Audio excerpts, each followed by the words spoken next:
Slam poetry. He doesn't care if it's perfect. It's time to slam now. It's the biggest poem I've got inside of me. She was a thief. You gotta Love means to love a haunted house. Yelling, angry. Blood black nothingness began to spin. Specific point of view on To things. this day, I hate pork chops. I am the master of my fate. I am the captain of my soul. Amaze. Welcome to I Think Therefore I Slam, the podcast bringing you the best spoken word and slam poetry artists from Australia and beyond. My name is Andrew Rogerson, and look, if you're out there and you follow I Think Therefore I Slam on Instagram, and why wouldn't you, at I Think Therefore I Slam, you would know that over the off-season we had a lot of fun making a little tag list of artists that the people wanted to see on season 3. My guests today, their name appeared more than any other name on that list. And I thought, I'm such a magnanimous and generous person that I need to give the people what they want. This is a treat for me, and it is also a treat for the community at large who have backed my guest through and through. My guest today is a freestyle rapper, a TEDxMelbourne performer, a guitarist, an MC, and the author of the poetry collection, The Silent World That Won't Stop Talking. He weaves powerful stories that collide the ancient with the hypermodern in order to explore our modern myths and middle-class demons. Harnessing the power of poetry and freestyle rap, he takes audiences on spontaneous, immersive, lyrical adventures informed by crowd suggestions, his surroundings, and whatever is most alive in the room at that moment. Through his unique blend of rhythm, philosophy, comedy, and wordplay. The professional copywriter turned poet and Philosorapper, love it, offers a poetic lens to the conversation while showcasing the mind-bending magic of live improvisation and the flow state. Welcome to the show, Flash Poetry. Thank you, Andrew. Good to be here. I was just talking to you before we recorded. You weren't aware that you were already so pre-loved within the I Think Therefore I Slam community. I was very pleasantly surprised to hear that about 10 minutes ago. Yeah. People obviously, want to hear more of your stuff and hear more about what makes you tick. So that's what today's all about.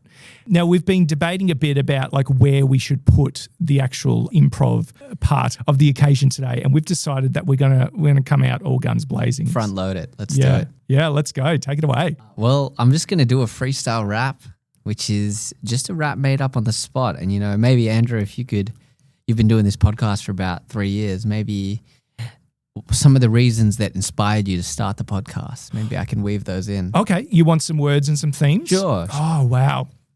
I think admiration is a big part of it. I really get a lot out of talking to people who I admire their work. I think challenge is a big part of it. Seeing if, how I could put together something like this, and fun, just good old fashioned fun. Those are probably 3. Does that work for you? That's amazing. All right, let's do this. Let's go.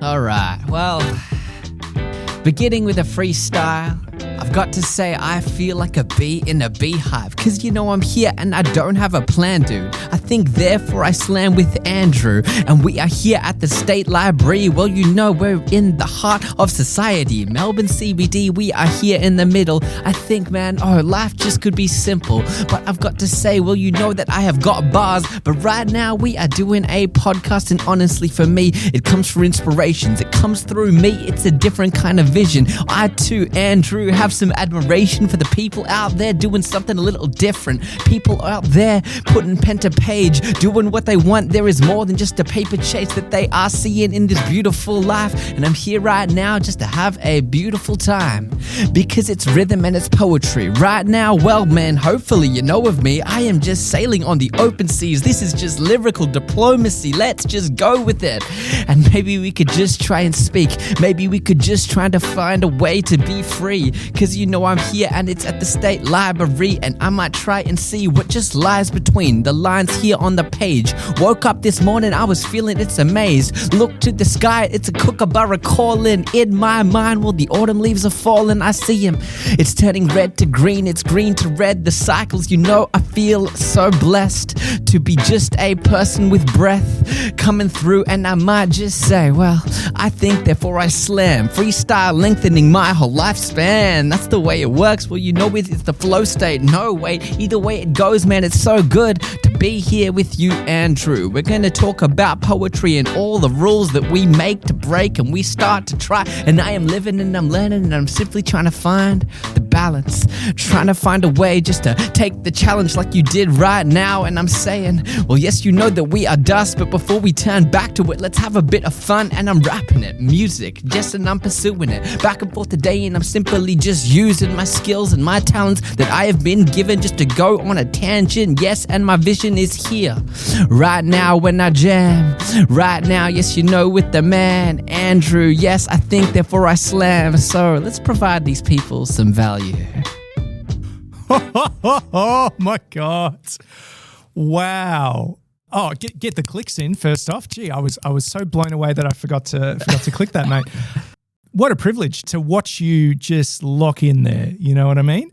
And what a contrast to, like, I feel looser after that. I feel much looser about the kind of rigid rules that I make about my own writing and whatever. And I feel like I've been, you know, just on a little ocean listening to some yacht rock and some freestyle rap. That was exceptional, mate. Hey, appreciate it. And you got the themes in there too. So you set yourself the challenge. It's a good way. I like to begin all my performances, my gigs and stuff with a freestyle because it just makes sure that everyone is starting their experience of watching at the same place I'm starting my experience of performing. You know, wherever I am is where I would like the audience to be. And yeah, there's something about a freestyle that you really can't hide. Yeah. Yeah, you've got to own every line, you know. Even if one line was like a 5 out of 10, you just go to the next and you go, okay, we're just flowing with it. It's more important to be 5 out of 10. Yeah. My bread and butter. Man, I've just been reading like some Brene Brown before this, talking about like perfectionism and stuff like this, and I was like, yeah, this is a great antidote to that. Just getting out there and flowing with it.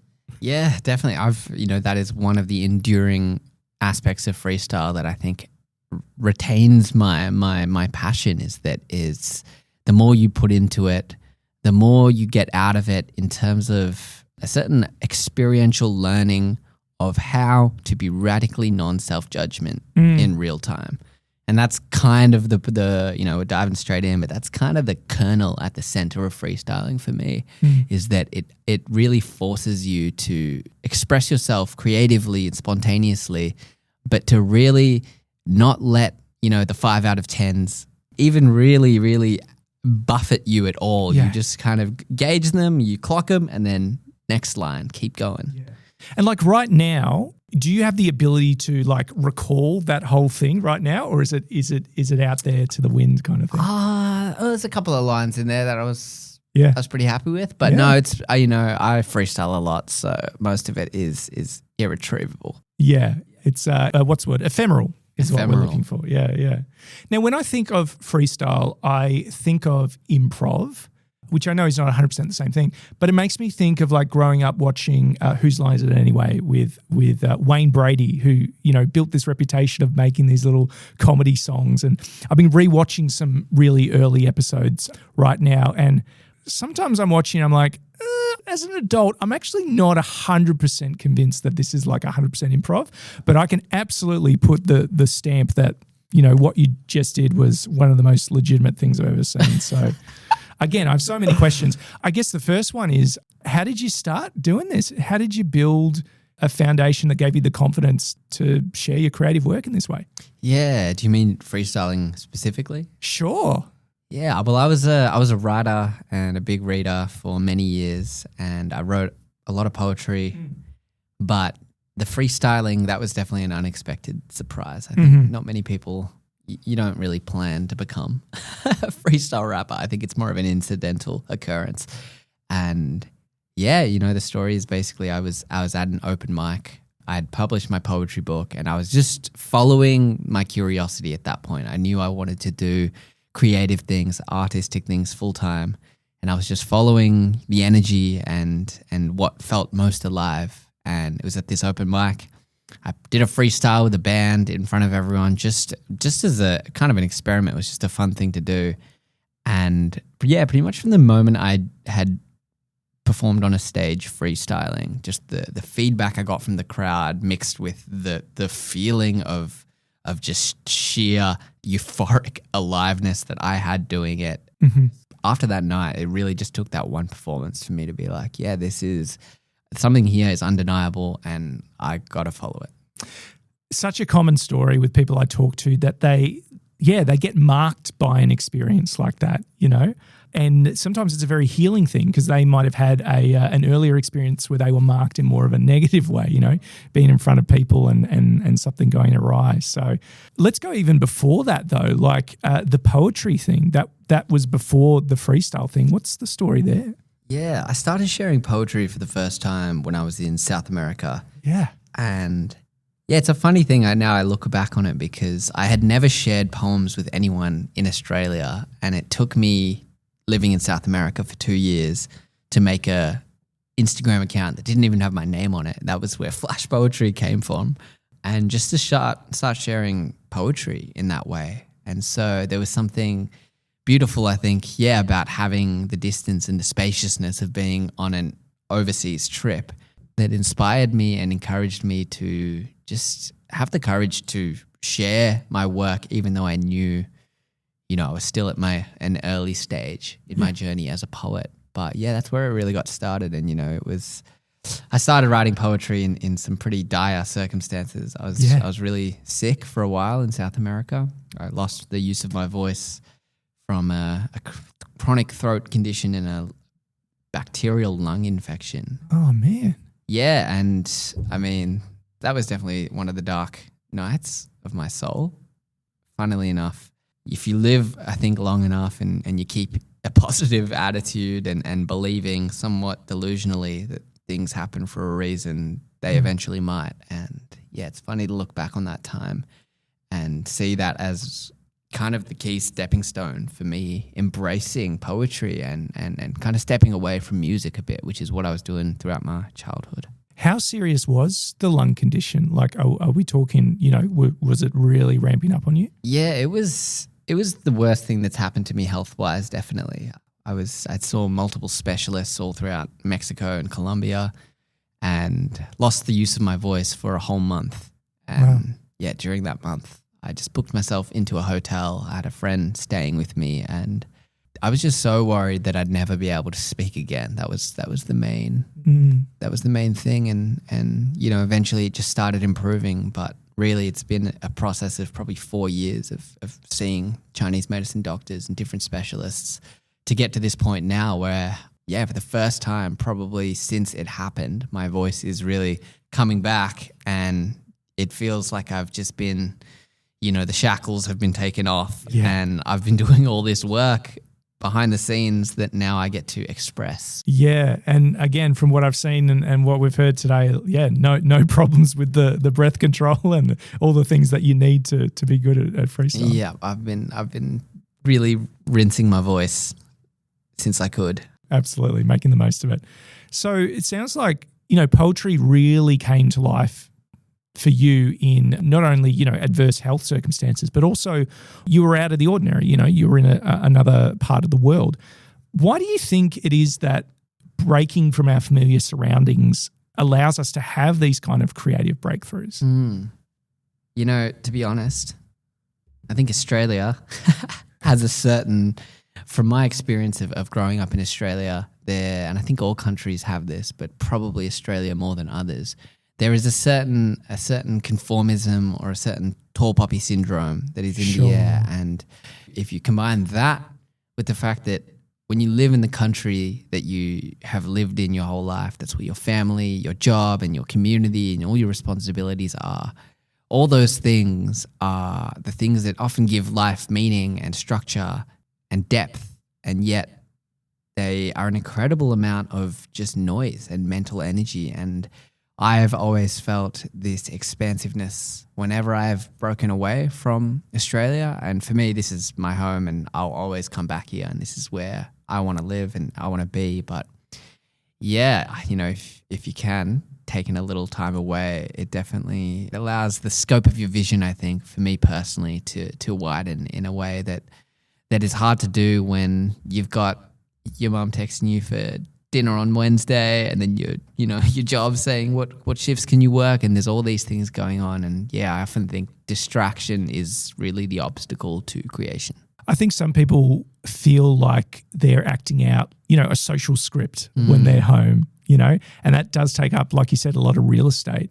And I think it's almost different parts of our brain and maybe our souls, if you like, that kind of come online when we're outside the norm. I just think we're so adaptive as humans, for better or worse. Do you know what I mean? Like we adapt, and things become, incredible things become very normalized very quickly.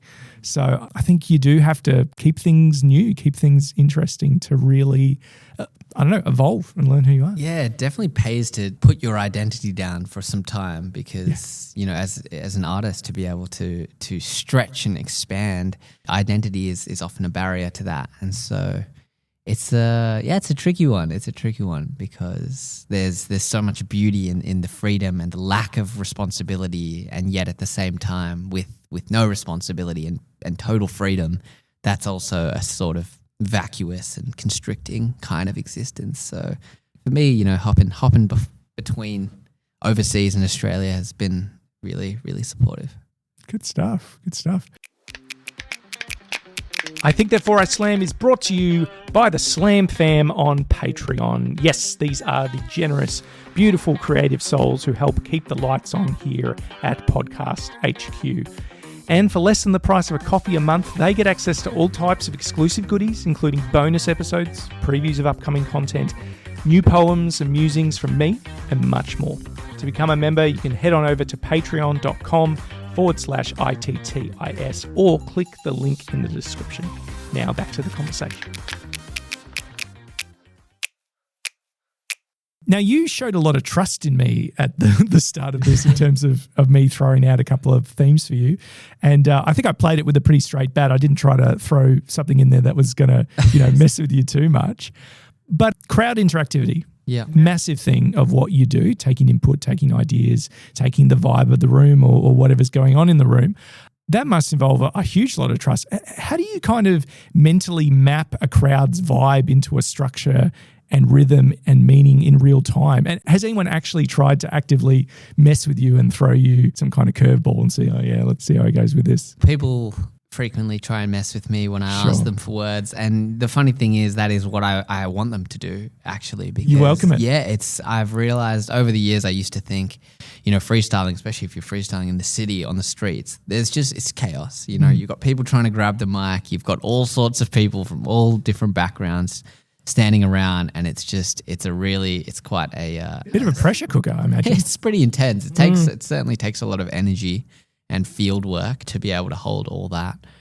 But I've found, over the years, and I've been now freestyling on the streets and doing gigs for probably 4 years now.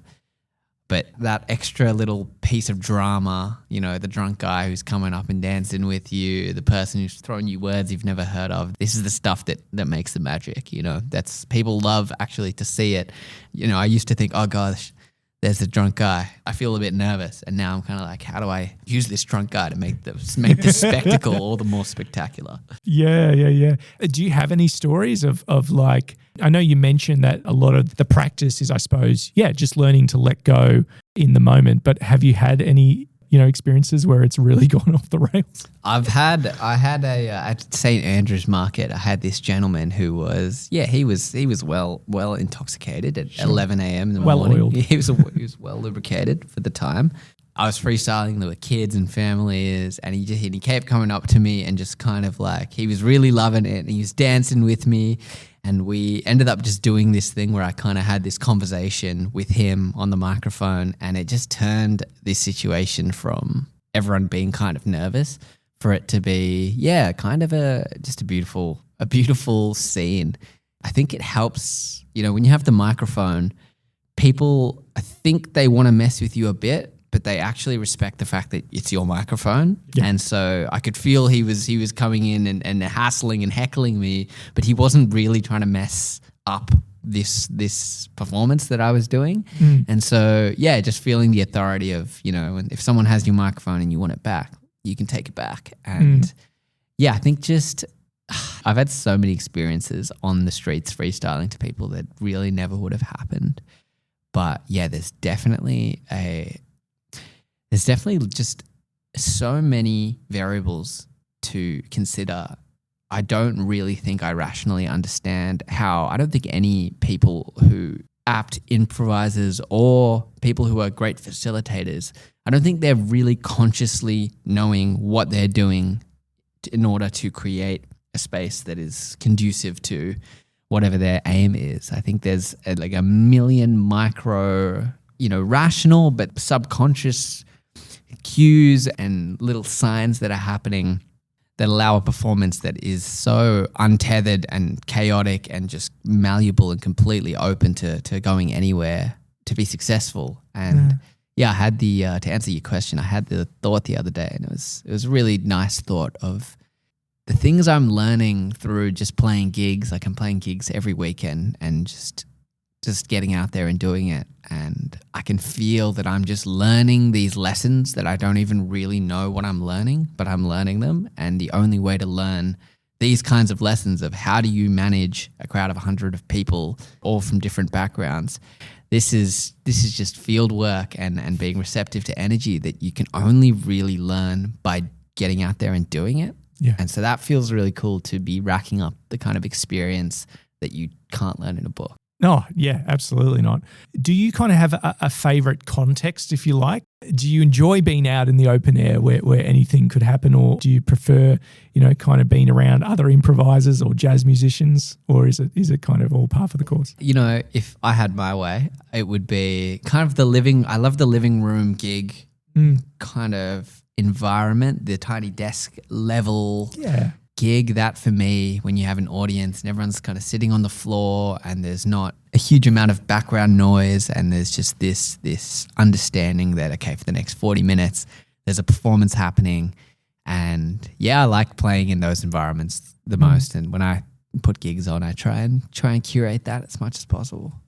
Do you think when you really started leaning into freestyle, that led to like some other changes in your life where you were able to be a bit more flexible as well? Like did it lead to you starting to make different choices and that kind of thing? Yeah, well, I wrote this poetry book of mine as my first kind of big creative project. And that is definitely a result of perfectionism. Gotcha. I think poetry, a lot of the time, it's kind of the opposite of freestyle, which is funny because they are brothers and sisters, but it's a meticulous crafting and editing and revision after revision to get the most distilled and potent set of words. And freestyle is just the opposite of that. You just let it fly, trust in it, and whatever it is, that's what it is. That's what's being recorded. And so, freestyling for me has been a huge transformation personally, because I think most of my life I've been a perfectionist and I love editing things. And so, it's taught me some good lessons about sometimes you just got to roll the dice. And do you feel like that is the gift within the cave, if you like? Like, do you think freestyle is kind of, I was thinking about it as almost like a form of cognitive resistance or resistance to capitalism and the algorithm and all this rigidity that we experience from within ourselves and outside of ourselves? Do you think that's what it's there for, to kind of fly in the face of all that? Yeah, for sure. I feel that particularly with the style that I am using and the way I do it. A lot of the times, I play in markets or I play on the streets, and people respond to the live, vulnerable, human, messy nature of it, which is kind of everything that AI is not. AI is there's so much in the world of technology and technological progress that is optimizing for perfection or optimizing for the mean or optimizing for things that are curated and more, I guess, polished and sanitized. Even though the quality may not be there, there is this element of you're removing the messiness of it in order to give the best chance of the right answer. And I know that when you say that, you've got a lot of head knowledge about this, because I know that you've got this background in copywriting and like SEO. Yeah. Am I correct? Yeah. So because I've kind of flirted with SEO and whatever and what I do, it still seems like a foreign language to me. Like I really don't understand. I need someone who's an expert at it. But do you see within that industry, if you like, is it all about kind of sanding down the edges and making things as kind of palatable for people to find and to experience? Yeah, I think when you try and create content for content's sake, which is a lot of copywriting. It's a Yeah. lot of copywriting is Sure. actually just, it's kind of absurd. A lot of jobs you get paid per word. So you get paid like 10 cents per word. And there's something. Get the thesaurus. Yeah. Let's go. There's something deeply dystopic about that, because when you really think about what does it mean to be paid per word, it's like, okay, so all words are equal in that sense. All words will gain you the same amount of revenue, and there's this weird muddling and very, very strange counterintuitive relationship with actual meaning and communication in that world. And I really, the copywriting is one of the main industries that AI is going to just pulverize and restructure completely. Yeah. And it's, I feel really good to have, to be heading towards this direction of things like poetry and freestyle, which historically aren't the most financially adult responsible decisions, and yet they're the ones that are the safest from AI, because I can tell, people love the live element and the human element of it. Yeah. And so it feels good to be heading towards, the soul of the world rather than towards trying to hit the highest. The quota. Yeah, the quotas and the KPIs that exist in a lot of other jobs. Yeah, I mean, I couldn't agree more. I think it is a bit of a scary time to be a copywriter at the moment. Sometimes I feel like LLMs, not that they get paid, but it's almost like they get paid by the word. Like there's so much waffle. Right. And you're right, there is maybe a space for that, the same way that there was for a lot of copywriting. But I'm just not interested when something like that spits out a song or something that might be worth a laugh, but there's no soul to it. There's no actual understanding of the emotion or the experience that they're trying to maybe express in whatever they're spewing out. Yeah, definitely. And as that increases, the volume of AI's output increases, it's going to be easier for artists to stand out, I think, because I can already tell so much of what I read online. I'm just like, ChatGPT wrote that. I can tell, Mm-hmm. And and then you read an article that's written by a human, and it's like, that's awesome. And it's just kind of, you can really, it's not so hard to tell which is which. And so, go team human. Go team human. A couple of observations back to when you were talking about kind of being in the open air. If I was to walk past 3 different musicians and you had someone who was doing covers, you had someone who was doing originals, and then you had someone who was doing original freestyle, I really do think the freestyle would draw the biggest crowd, because there's that inherent excitement in it of like, oh, we're not just seeing something personal, we're seeing something personal in real time. And I just think that's just naturally intriguing. One thing that I want to take away from our conversation here is like, because I write spoken word, how something sounds is very important to me. And I almost wish I had access to like a cone of silence or something, because if I'm writing, sometimes I'm like, I need to hear this in my voice out loud, but I might be in public or something, or just like super self-conscious about it. I've got very thin walls in my apartment, so I'm trying to whatever. But this is something I have to work on, of being like, I think this would actually help my process. Why don't I just verbalize it more, or hum to myself, and I don't know, people can just think I'm crazy. I don't care. I'm trying to let go of that. It's a hard one. I have a similar thing when writing a lot of the poems from my book. It was I knew that I had to verbalize it, and it had to flow and sound good in the mouth coming out. Mouthfeel. Yeah, it had to have good mouthfeel, but it wasn't so obvious to me that was the thing that I should do. There was almost, I felt my attention being drawn to other elements of it. And I think to me, it's a different genre, really. A poem that's supposed to be read out and a poem that's supposed to be just read. Yeah. And I think a lot of the poems in my first book were just to be read. I couldn't really speak at that point. So get good at writing. Yeah, even if you wanted to hear it vocally, it was a challenge for you for a time. So great to see that you're back at full health now. I think we're ready for piece number 2. Beautiful. Well, I'll read one of these from the book. My book is called "The Silent World That Won't Stop Talking." Great title. Thank you. I jumped for joy literally when I thought of it. After trying to think of so many book titles, and then that just came to me, and I was like, that's it. Did you hang in midair like the end of a movie or something? in my memory, I certainly did. Yeah. This is a bit of a tongue-in-cheek one, but It's quite short, and I'll read it. It's called After a Couple of Drinks, and contrary to the title, it was not actually written after a couple of drinks. Darwinian brains, Kardashian times, where everything's fake, but everything's fine. Where we're headed to Mars and betting on doomsday, and your bank is the first to wish you happy birthday. Selling your soul is playing it safe. Generosity is risky and may lower your wage. Evil agendas enlist the brightest of minds. Supply and demand, these are the times. Civilization's falling, but insisting it's flying. Depressed millionaires and insecure tyrants. We're highly evolved with illusions to match. But whatever your problem, there's a TED Talk for that. Busy is the game, and freedom is the prize. Yet most of us play until the day that we die. But things will be fine. It's not as bad as you think. I, for one, believe in the world after a couple of drinks. Very nice. Even before rap and freestyle came into it, there's such a distinct rhythm to that. And I really like the idea that you're exploring Darwinian minds, Kardashian times.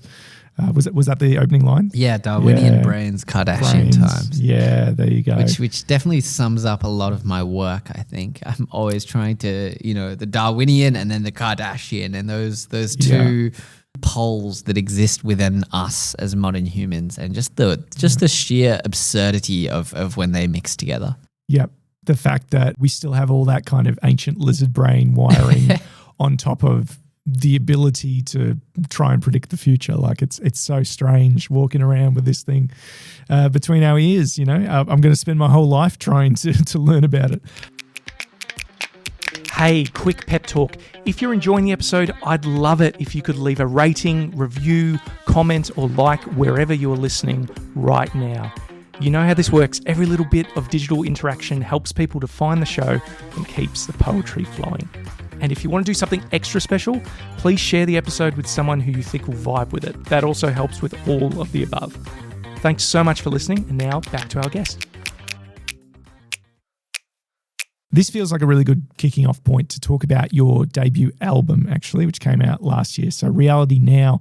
It's been described as holding up a mirror to society's contradictions, and I feel like you did that in that piece as well a bit. What are the societal contradictions or philosophical tensions that fascinate you the most and that you baked into your work?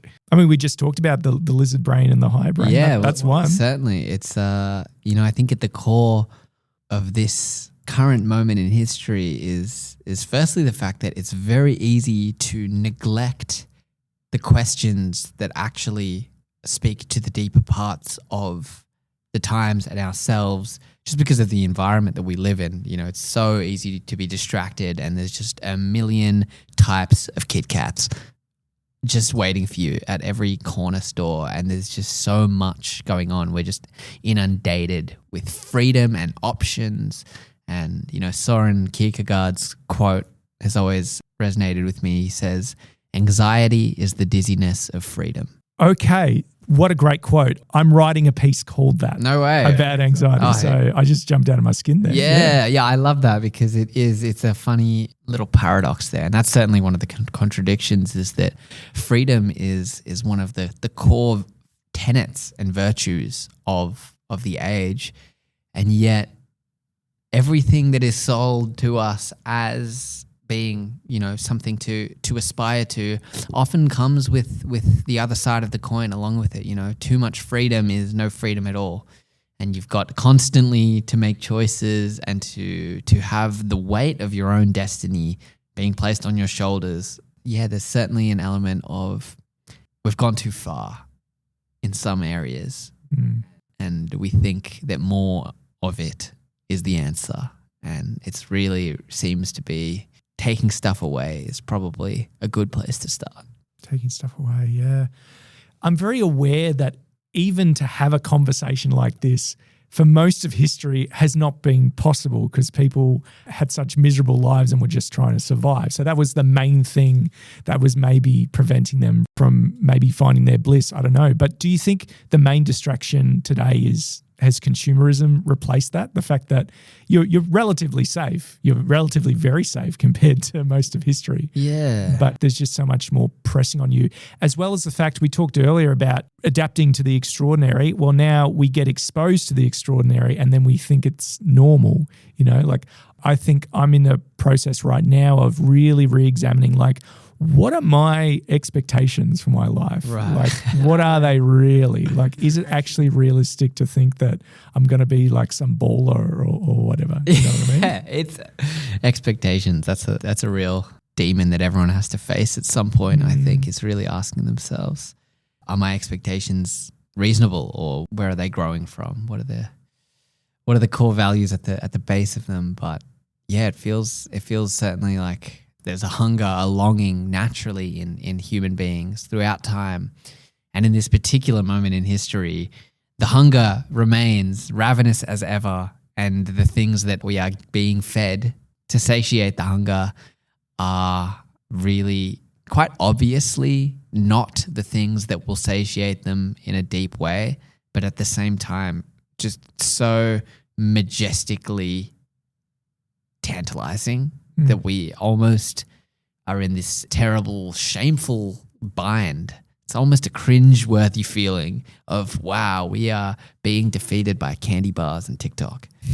I wanted to ask you if you're willing to go there. Like for you, what do you find has been satiating in that space, or you're still looking for it?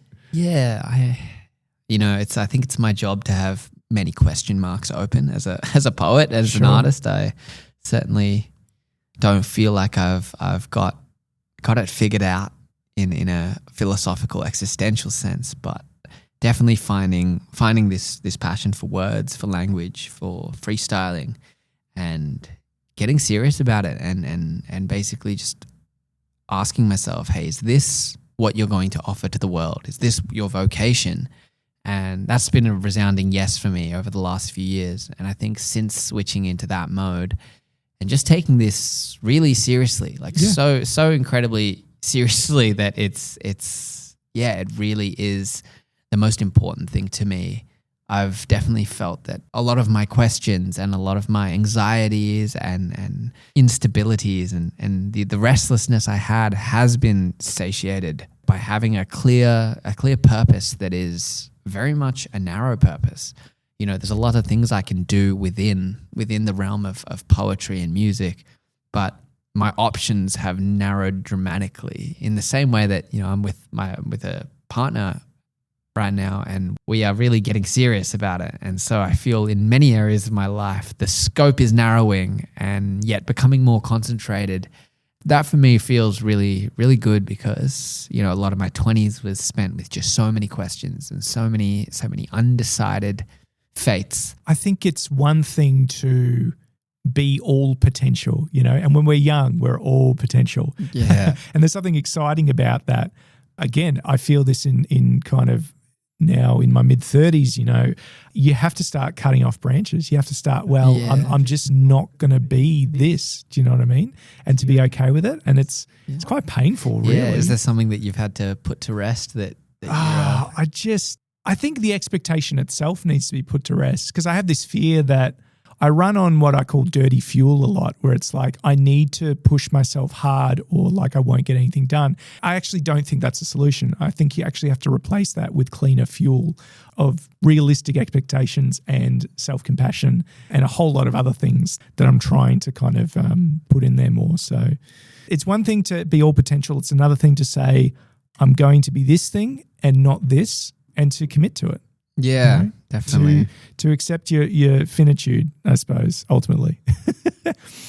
No, thanks for that. Now, you did name drop the word cringe before, which I do want to zoom in for a second.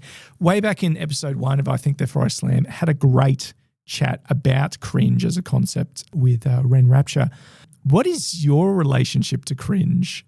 What does that mean for you? Is that have you made cringe your friend, or does it not even cross your mind, I think cringe doesn't cross your mind until you're feeling it. Sure. And you're doing it. But no, it certainly plays a role. Like I think in the world of art, to do something vulnerable and earnest, there's always going to be a risk of cringe. And yeah, it's a hard one. I mean, I'm obviously trying to avoid it as much as anyone else, but I do see that trying to avoid it too much is going to definitely stifle your expression. And yeah, I've definitely embraced it more and more. I have a lot of comedic elements in my sets and in my art, but there is an element of being very serious and earnest about what I'm saying. Like it's not just a big joke for me, even though I use humor a lot. It's really quite a severe matter. This whole human condition and where we are in history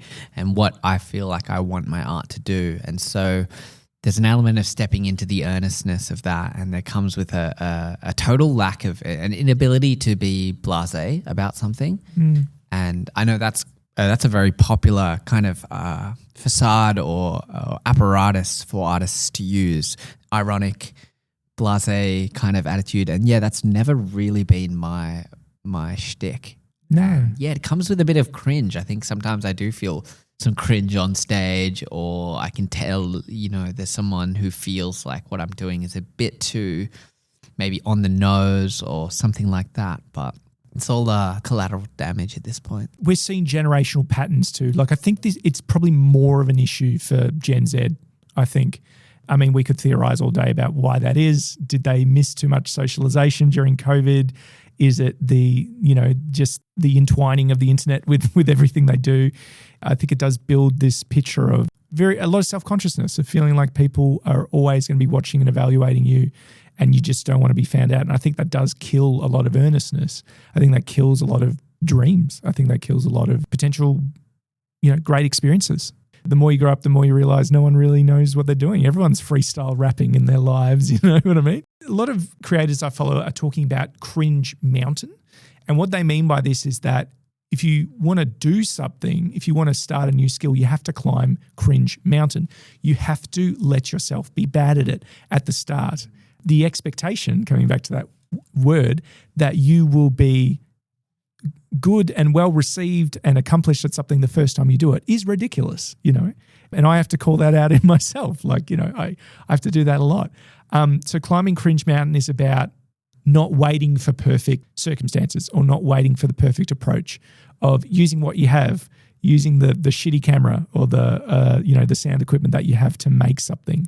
If you feel at some point in the future you want to get qualified in some kind of area, that's great. But there's so much for you if you just start, I think. Yeah, I'm a big proponent of that, just hurling yourself onto the platform, Start climbing. Yeah, definitely. There's just so much you learn when doing that. I'm doing that currently. Last night, my partner Carmen and I, we were doing acting stuff, and that's so out of our comfort zones. But it was kind of the thing that I can tell. Freestyling for me is pretty comfortable at this point.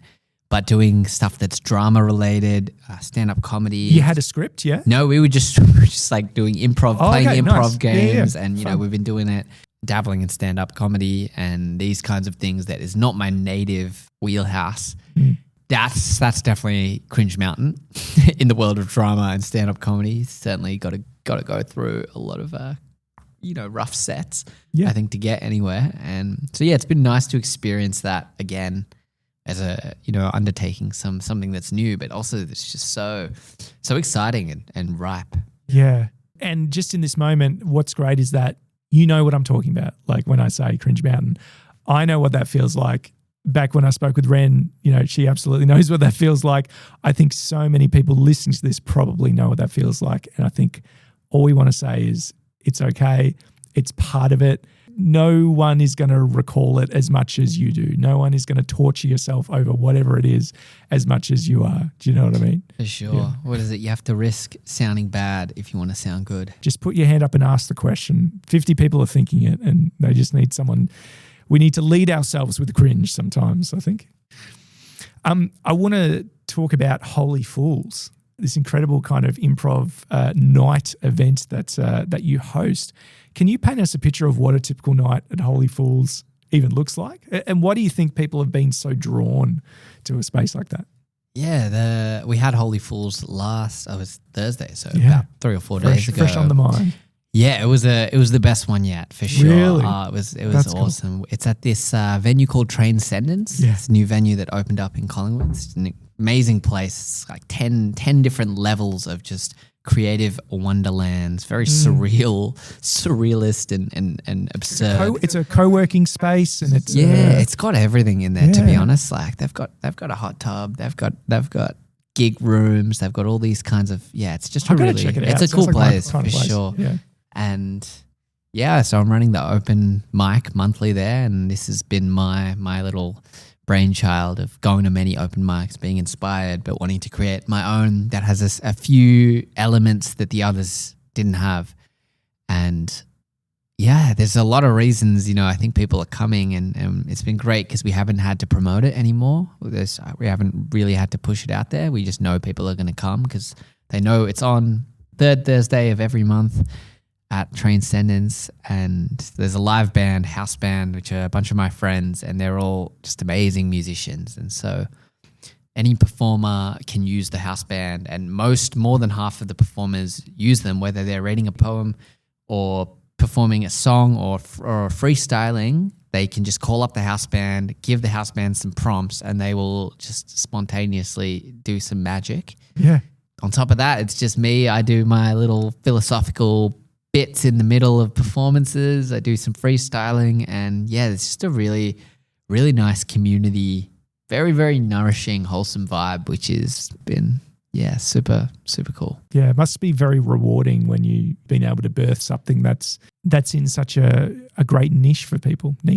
Yeah. I can't say that word. But I still don't know what that is. Is it it's, niche? It's kind Is of it like niche? it's kind of like Nietzsche. I don't know how to pronounce his name either. What is it? It Nietzsche or Nietzsche? Niche, yeah. Yeah. I don't know. But it's super rewarding. It's definitely a slog. It's a huge day for me to just be in that state of facilitating from 3 p.m. till 12 p.m. But once a month I can handle it. Speaking of cringe, I'm just being like, oh God, what I just said, did that sound like I hope that didn't sound like the slur. So if it did, if it did, please take it out, Joe. That was not my intention. Just thought I'd be honest in the moment. Nah, it's all good, man. That's all I could think about until I vocalize it. There we go. There's the cringe. Get it out. Spit it out. What does the second half of 2026 look like for you? Like what kind of projects have you got coming up that you want people to know about? Yeah, I'm about to start gigging with a band again, which I haven't done since the album launch. I've been really focused on running freestyle rap workshops and hosting open mics. And there's another one that I've started co-hosting. It's the Ends of the Verse Poetry Night, spoken word poetry night at Cafe Gummo. I think it's the third Tuesday of every month. That's a really cool event for all the wordsmiths out there. I'm just going to be, in my caravan up on the farm, making music, getting workshops ready and cooking up some gigs. So I'm going to be super active. So if, people want to come to one of my gigs, they're getting more and more unhinged by the day. So please come down. It's like an entire freestyle set. It has everything from comedy to philosophy, storytelling, and then old-fashioned just jams with a band. And it's a good time. Beautiful.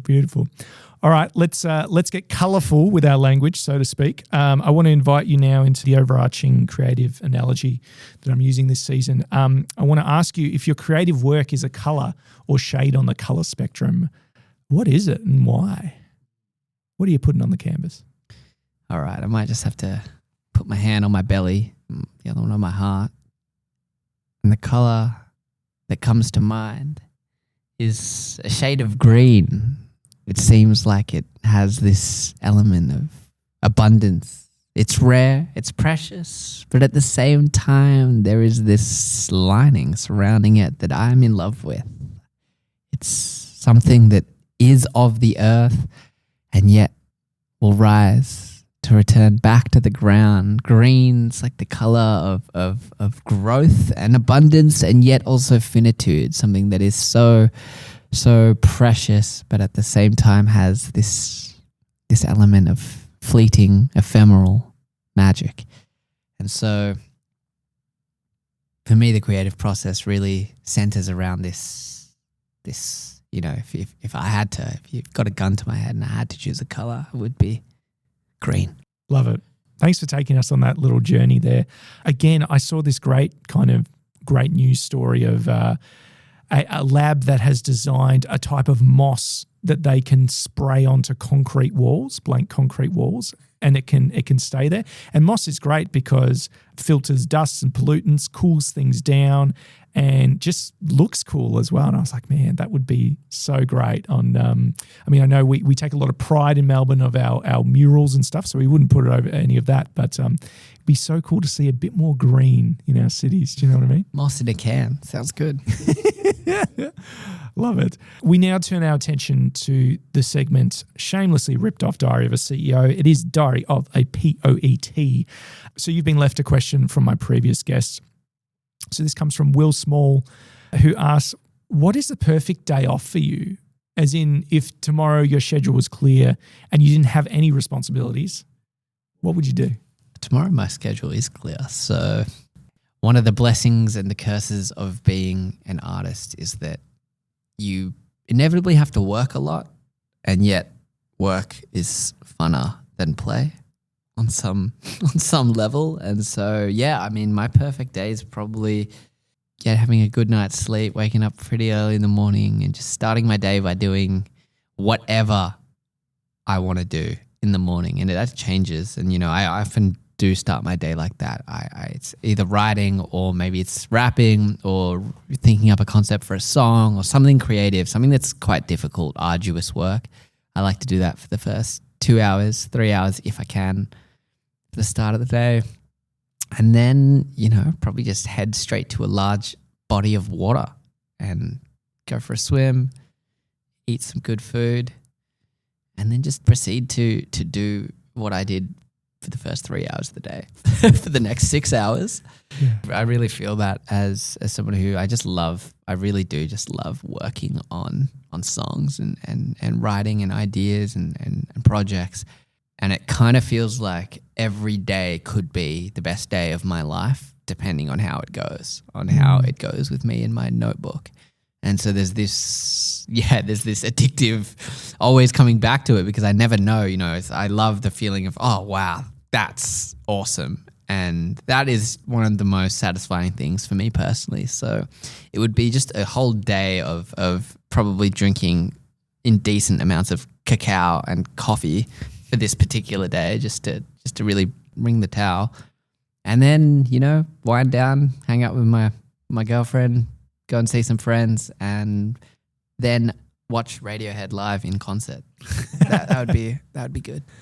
Sounds perfect. Do you think the future of work is like, or is your preference like a little bit of work every day, but less work every day? Do you know what I mean? Like more variety? More variety in the types of work, do you mean? Or yeah. Again, I heard someone expressing their thought, and it was a bit radical, to be honest. They said, they think that, we fought so hard to get the weekend, right? But they actually think the weekend is a bad concept, because, stay with me, they think the weekend is a bad concept because it's given people an excuse to go like too hard during the other 5 days and kind of deplete themselves. Right. Whereas maybe it's more of a natural rhythm. I guess he was talking about hunters and gatherers in terms of like, they never had a day off. They would do some work every day because they had to. But when they rested, it was like hardcore, you know, and that was an important part. Like, do you think that's a part of the healthy future? The whole 5 on 2 off has always felt to me, it's, if we didn't have the 2 off, we may not be able to release enough pressure to go back and do the 5. And so there's this element. Because we're not good at resting. Like, we just blow out. We needed that concentration, maybe. Definitely. Yeah, for me, I don't really mind doing a bit of work every day. Yeah, I think it's nice to have a day every now and again where you really just, like we try and do a day every fortnight, my partner and I, where we just don't have any technology and have a real book reading nature day. But apart from that, I'm pretty happy to be, I'm at a stage in my life where I have this project, this business that I'm trying to get off the ground, and my career and my work. And yeah, it just feels good to be, if I want to work on it, I'll work on it. And if I don't, then I won't. but luckily I do most of the time. So Good stuff. And now, of course, you get to pass the parcel, so to speak. What is the question you'd like to leave for my next guest, sight unseen? It will be taking place in this very room in a week's time. So. Yeah, okay. Well, a question I love asking all poets and all people is a favorite lyric of theirs, a song lyric, something that has stood out to them. Maybe they don't know why necessarily. They might not even know the meaning of it, but just a certain phrase or couplet or something that has struck them. I would love to hear that and why.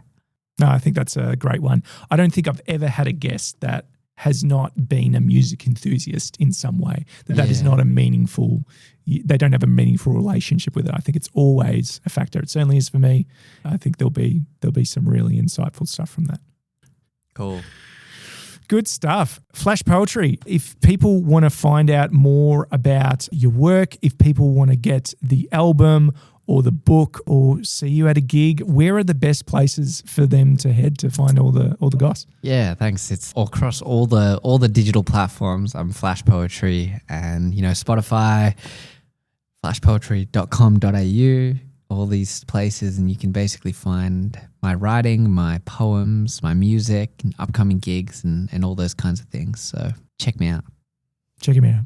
And we'll have links to all of those in the episode description as normal.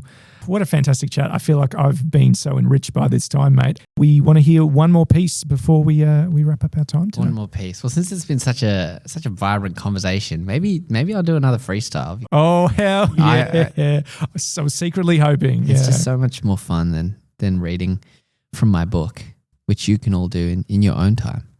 Do you need more words? If you feel like you want to throw me some words, I'm always happy to take it. Well, to throw a spanner in the works, I have a book in my hand which I'm reading through. So it's The Gifts of Imperfection, Brené Brown. I'm going to open to a random page and I'm going to open my eyes on a book which is a word rather, which is afraid.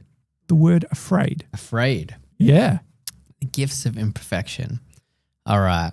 Let's end this one. Thanks for having me, Andrew.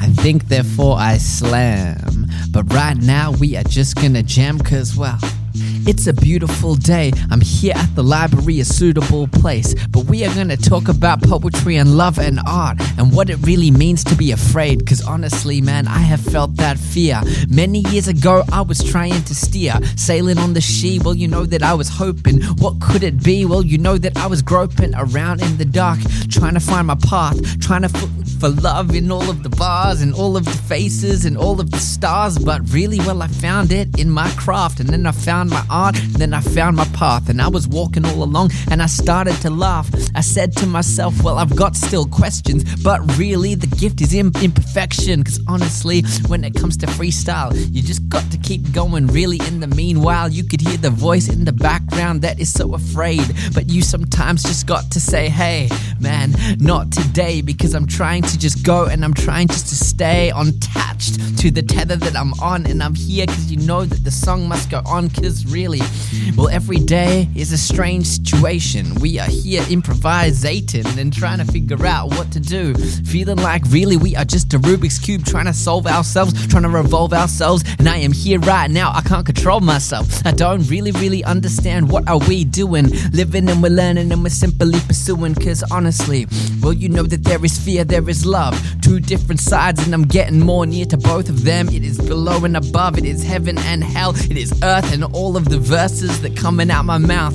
But really, sometimes I feel like the clouds are casting a spell on all of us. And if we look all up, maybe we could realize that we are just spiritual dust. We are right here, and my lyrical thrust really right now is to really make it clear that I am here to conquer all of my fears and all of your fears in a single rhyme. In the moment here, right in due time. The moment is in front of me, I place it on the table, I cut it wide open, got the devils and the angels spilling on out. Yes, all my imperfections, all my strange tensions. Yes, and I'm learning lessons back and forth today, and I'm simply just pursuing it. Outward bound, yes, you know that there's a luminous question inside me, and I am honoring what it might be. Yeah, you know that we are rollicking. Now I'm vibing out and I'm having some fun. Well, you know that we are here. It is poetry and I'm loving it is rhythm, and that is deeply my religion. And I'm here today just trying to speak out my vision. Really a sense of persistence, keep willing me on towards more and more in the mission. Well, it is just expanding. I say to myself, well, you know, the tangent is taking to me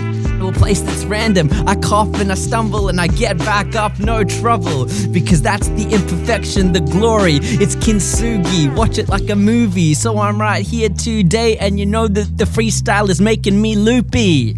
And so, well, it's time to end it today. We are here in Melbourne. I'm hell-bent to tell you that I might be befriending this podcast host. That was a hell of a conversation. Appreciate it, man. Right now here, yes, Andrew, with I Think, Therefore I Slam. Flash poetry, freestyle, rockin' with the jam. Wow. I enjoyed that so much that I accidentally spilt water on myself throughout the thing. And I heard that. I just had to sit here, and I was like, you know what? I'm going to groove anyway. You're soaked. I'm just, I'm wet. Yeah. I have that effect on people. Well, I mean, look, I've learnt that the hype from my community was real. This was incredible. Such a great, different energy and different flavor. I feel like I've learned so much. Flash Poetry, thank you so much for thinking with us and slamming with us today. Thanks for having me, man.